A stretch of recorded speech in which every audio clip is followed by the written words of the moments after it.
بسم الله الرحمن الرحيم، حياكم الله واهلا وسهلا بكم. عندنا هذا الموضوع اليوم هو قانصات البعوض.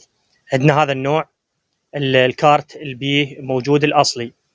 راح نشوف الفرق اللي موجود بين الكارت الاصلي والكارت العادي، وراح نوضح شنو الاعطال اللي تصير بالكارت العادي.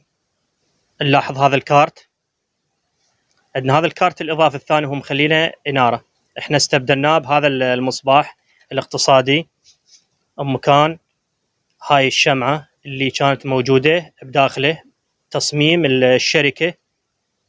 إذا نلاحظ النوعية الثانية هالشكل، لاحظ هذا الكارت، لاحظ حجم الكارت، الفرق بين هذا الكارت وهذا الكارت الأصلي. عندنا هذا الكارت العادي، إذا نلاحظ انتفاخ هاي المكثفات اللي موجودة بداخله.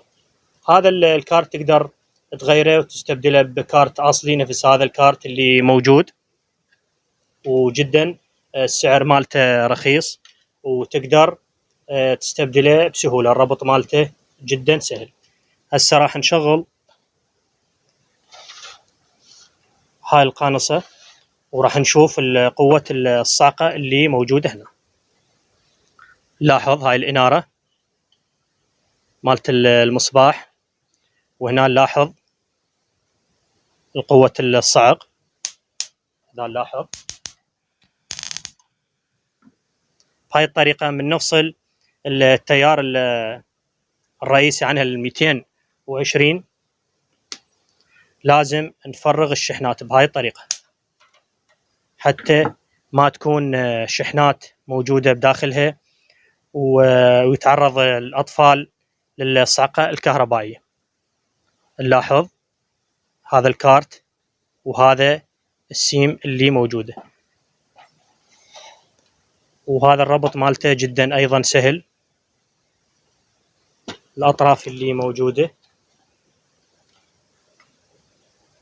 الأطراف الأربعة، تقسيم السيم، وعندنا هنا الدخول 220 الرئيسي، وأيضا الأطراف تأخذ منهن للإنارة اللي موجودة بالداخل.